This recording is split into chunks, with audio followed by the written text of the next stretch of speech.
welcome. I'm excited to have you join us today for our second of 10-minute lessons, mini lessons.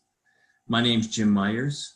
My colleague, who many of you already know as former students of hers, Alana Dunoff, is joining us. Hey, everybody.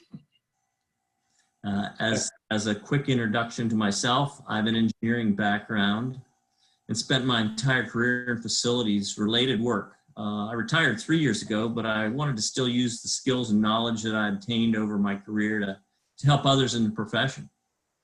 For 22 years, I was the director of the Penn State Facilities Engineering Institute, an organization that really outwardly facing at the university, dedicated to helping facilities with their infrastructure and energy related issues. And that really brings me to the topic that we have today of why facility assessments. I was involved in extensive facility surveys and assessments for our customers for many years. In terms of these facility assessments, I know that people represented here have many different types of facilities. And so we want to talk about that a little bit, but let me start by defining what is a facility condition assessment. There's lots of definitions, long ones and short ones, but I like the short version. You know, when you go to the doctor, you get a physical checkup. Well, sometimes buildings need physical checkups as well. And a facility condition assessment is a checkup. It's used to determine the condition of the building. And then depending on the assessment, most assessments really, you also want to identify those deficiencies with associated costs to remediate those deficiencies. And in some cases, you may just want to get a qualitative kind of list, a quick kind of survey. But for the most part, in the bigger picture, you want to get costs associated with them to really get a quantitative look at the condition of your buildings as well. So as facility managers, you may have different types of facilities. You may have a manufacturing facility, you may have an educational facility, an office building, a warehouse. And of course, you have a lot of needs for those buildings.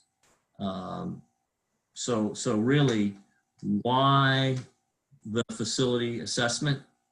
You know they have needs.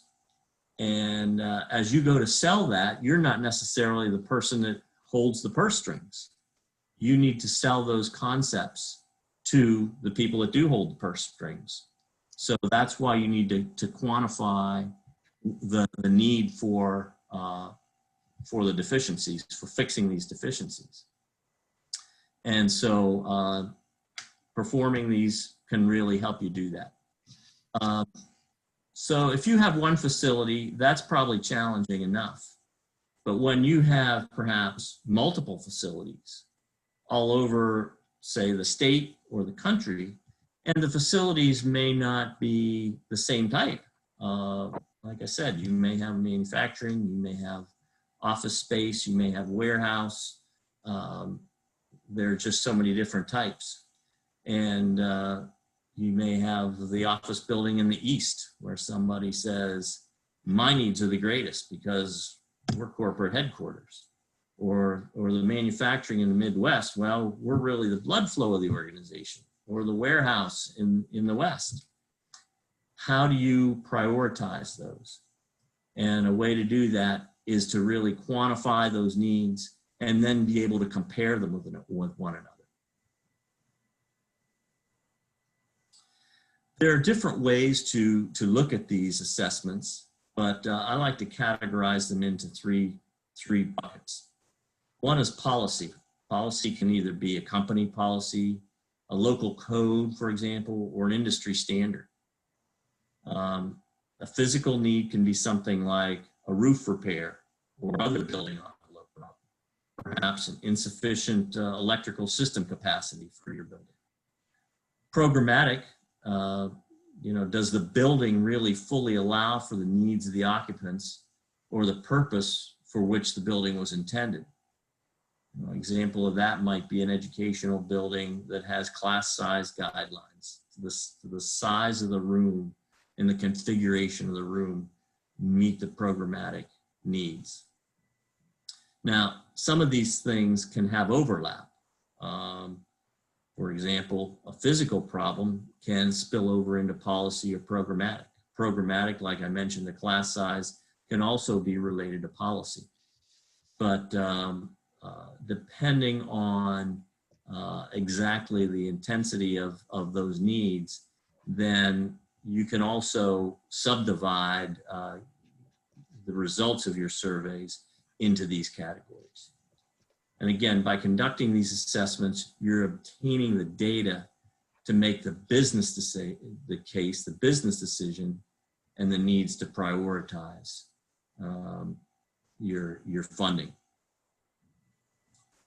The related concept to the facility condition assessment is the facility condition index. And it's just a ratio looking at the cost of all the outstanding needs to the cost of replacing that entire building. What would it cost for you to replace that entire building with the same thing that meets the programmatic, the policy needs, and of course the physical needs. On the right there of this slide, you see the guideline scores. Under 0.05 or 5%, in other words, if it comes out 5% of the replacement cost is needed to improve the building, that would be 0.05. That would be a good score. Fair, 0.05 to 0.1, poor over 0.1. Now, I want to point out that those are really just guidelines.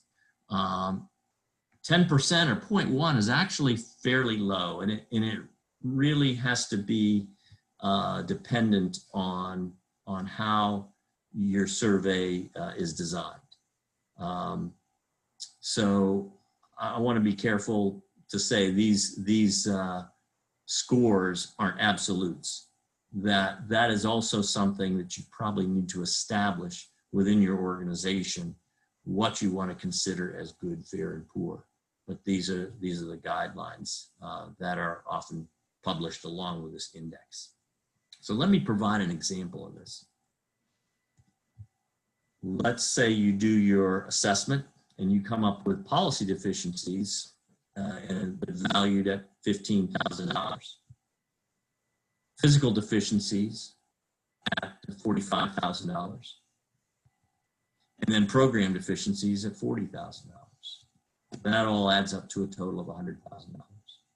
As part of your survey, you also determine what is the replacement cost of my building. In this case, in this example, $1.1 million. So the FCI, the Facility Condition Index, is simply that ratio. The numerator being the sum of the deficiencies and the denominator being the replacement cost of the building. You can see here it's 0.091. By using those guidelines, then that would be fair on the upper end of fair, approaching the poor number. The details of conducting a facility condition index really go beyond the scope and the time that we have here. However, I would like to say that determining the criteria for the survey is extremely important. And then the methods for conducting the survey is also equally important. And who is doing that survey? Some organizations are capable of doing that in-house. A lot of people contract that out. There's certainly a lot of companies that are very anxious to get the business to do these kinds of surveys. But even if you hire that out, it's extremely important you are involved with helping to determine the criteria and the methods for doing the survey. So you're not just handing over a blank page and a blank check to a contractor to do it.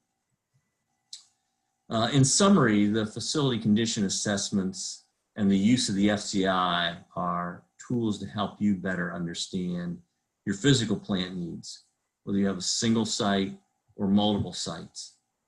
And it's a key really to presenting that business case for funding those needs. The business case, obviously, to the business people in your organization. One other thing I didn't mention that I'd like to mention too, that even when you come up with the results of this survey, there may be certain organizational issues, either priorities or, let's face it, organizational politics that may drive doing one project first versus another project. And I believe that as a facilities manager, having this data then also helps put you in a position where you're not making those political and overall organizational decisions that others typically make. And on a defensive side, to show that you've done your due diligence and that maybe those other organizational issues are driving final decision. If you have any questions at this point, be glad to take those, or either in the chat or just live voice. Before I do that, I want to just mention a couple other things. I mentioned at the top that Alana and I are working together on a number of educational programs, one of them these 10-minute sessions, and coming up next Thursday, she'll be doing a session on components of indoor air quality, and then the following week on conflict resolution. Mm-hmm. So at the beginning stages of conducting some classes on Pro FM to get your Pro FM certification. We did an introductory class, but it's not too late to join. We're really just starting module 1 next Wednesday. We do those classes every other week. So the 10-minute sessions are at no cost. There is a cost associated with the Pro FM certification. You can talk to either one of us about it, or go to the website afdfacilityplanning.com to register. So thank you for joining, and I think I've pretty much used up my time, but I will stay around and for however long for anyone that has any questions or discussion. Thanks everybody for joining us. See, a quick little hit of information. Now you can go back to your day. Thank you. Come join me next week. Thank you. Thank you. Thanks for joining us. Good to see everyone. Thank you. Thank you. Alana, will you be able